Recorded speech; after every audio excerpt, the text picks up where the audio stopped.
Good morning बेटा। बेटा कल हमने किया था कि इक्विवेलेंट फ्रैक्शंस क्या होते हैं। इक्विवेलेंट फ्रैक्शंस क्या, जिनकी इक्वल वैल्यू होती है, ठीक है ना, जिनकी वैल्यू इक्वल होती है लेकिन वो देखने में डिफरेंट होती हैं, उन्हें बोलते हैं इक्विवेलेंट फ्रैक्शंस। कल मैंने आपको बताया था कि फ्रैक्शंस इक्विवेलेंट हैं, लेकिन बेटा आपको ये क्लियर नहीं था कि हमें कैसे पता चलेगा कि मैम ये फ्रैक्शन इक्विवेलेंट है या नहीं है। तो आज हम उसके लिए मेथड देखेंगे बेटा कि कोई फ्रैक्शन इक्विवेलेंट है या नहीं है, कैसे पता चलता है। ठीक है, जैसे मैंने कल आपको बताया था, कल आपको क्लियर भी किया था बेटा कि 1/2 इक्विवेलेंट है 4/8 के। कैसे पता चलेगा बेटा, आप क्या करोगे, 4/8 को सेम नंबर से डिवाइड करो, न्यूमरेटर और डिनोमिनेटर को सेम नंबर से डिवाइड करो बेटा। ठीक है, सेम नंबर से किससे डिवाइड करोगे, 4 से डिवाइड कर दो, दोनों 4 से डिवाइड हो रहे हैं ना, तो 4 से डिवाइड कर दो, क्या आ गया 1 और नीचे क्या आ गया 2। ठीक है, तो ये इक्विवेलेंट फ्रैक्शन हो गए। देखो इधर, अगर आप 4/8 को कहते हो मैम ये 2 से भी तो डिवाइड होता है, तो आप क्या करो, पहले 2 से डिवाइड करो, 2 से डिवाइड किया, ये क्या आ गया 2/4 आ गया। फिर अगेन 2 से डिवाइड कर लो बेटा, कितना आ गया 1/2। इस तरह से, तो ऐसे अगर उसकी वैल्यू सेम निकल आती है तो आप उसे बोलते हो कि ma'am these fractions are equivalent. अब जैसे देखिए, आपको वर्कशीट 2 फर्स्ट सम दिया हुआ है कि आपको बहुत सारी फ्रैक्शंस लिख के दे दी गई हैं। जैसे देखिए 1/2 इसके इक्विवेलेंट बताना है 2/4, 5/8, 6/12, 9/10 और 3/6। ठीक है, आपको कहा गया है encircle the equivalent fractions in each set of fractions, कि आपको फ्रैक्शंस का सेट दिया हुआ है, इसमें से आपने इक्विवेलेंट फ्रैक्शंस को बताना है, सर्कल करना है कि कौन सी है। तो हम क्या करते हैं, पहले हम क्या करते हैं 1/2 के इक्विवेलेंट बताना है, और कौन सी, पहले 2/4 को लेते हैं। हम देखते हैं 1 की टेबल में 2 कहाँ पे आता है बेटा, 1 की टेबल में 2 कहाँ पे आया, 2 पे ही, 1 2 जा 2, देखिए 1 2 जा 2। ठीक है, और 2 की टेबल में 4 कहाँ पर आया, 2 2 जा 4। इस तरह से बेटा अगर आपका ये वाला नंबर सेम आ जाता है तो आप कहोगे कि दीज फ्रैक्शंस आर इक्विवेलेंट। ठीक है, यानी कि 2/4 इसके इक्विवेलेंट फ्रैक्शन है, आपने सर्कल कर दिया। फिर हम लेते हैं 1/2 और फिर 5/8। 1 की टेबल में 5 कहाँ पर आया, 5 पर आया, और 2 4 जा 8, यहाँ पर 5 आया, यहाँ पर 4 आया, ये इक्वल नहीं आए तो इसका मतलब ये इक्विवेलेंट फ्रैक्शन नहीं है। ठीक है, फिर 1/2 और इधर 6/12। 1 की टेबल में 6 कहाँ पर आया, 6 पर, और 2 की टेबल में 12 कहाँ पर, 6 पर, ये दोनों नंबर इक्वल आए तो ये फ्रैक्शन जो है इक्विवेलेंट फ्रैक्शन है इसकी।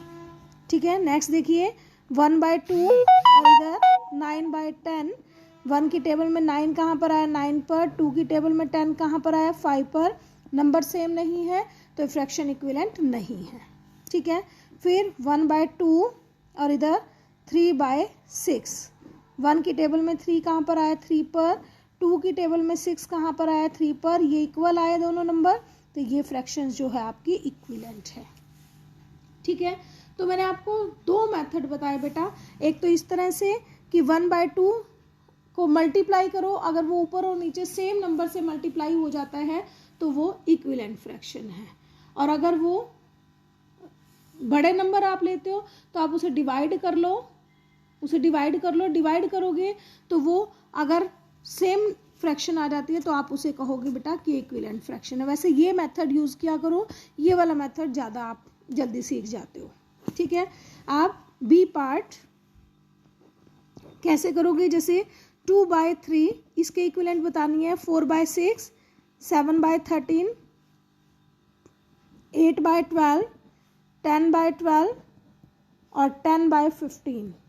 ठीक है, इस तरह से बेटा क्या करोगे, अब 2/3 लिया आपने और इधर लिया 4/6। 2 की टेबल में 6 कहाँ पर आया, 2 पर, 2 2 जा 4।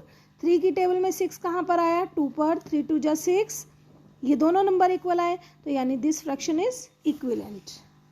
ठीक है, और 2/3 और 7/13, 2 की टेबल में 7, देखो अब आप कहोगे मैम 7 तो आता ही नहीं, तो इसको खाली छोड़ दो, बस क्रॉस कर दो यहाँ पर कि आता ही नहीं।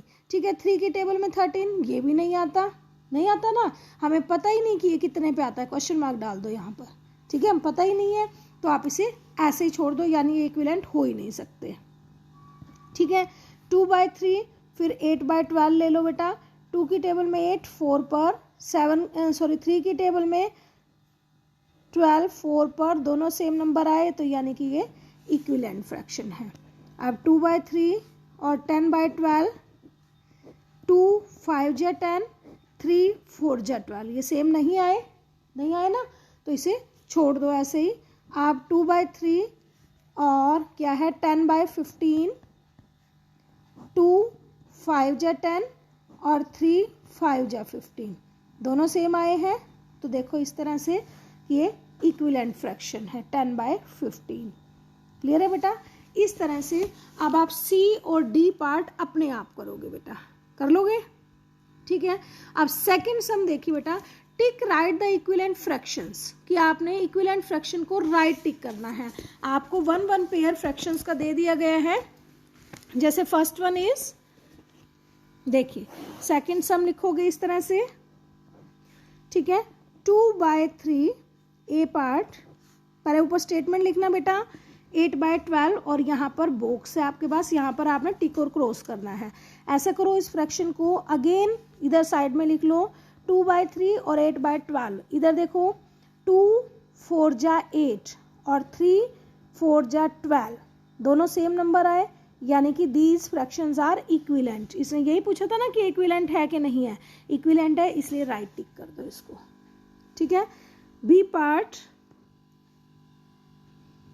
3/4 और 9/16, ठीक है, अगेन लिखो इधर 3/4 9/16, 3 जा 9 और 4 जा 16, ये दोनों नंबर सेम नहीं आए तो इसे यहाँ पर क्रॉस आ जाएगा कि ये दोनों इक्विवेलेंट फ्रैक्शंस नहीं हैं, ठीक है बेटा।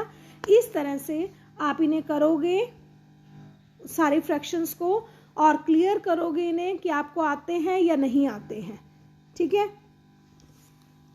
ठीक है। और आप फर्स्ट और सेकंड सम को बेटा इस तरह से सारे को अपनी नोटबुक पर करोगे बेटा, ठीक है, जैसे आपको बताया गया है सेम वैसे ही अपनी नोटबुक पर कंप्लीट करोगे बेटा, ठीक है। ओके बेटा।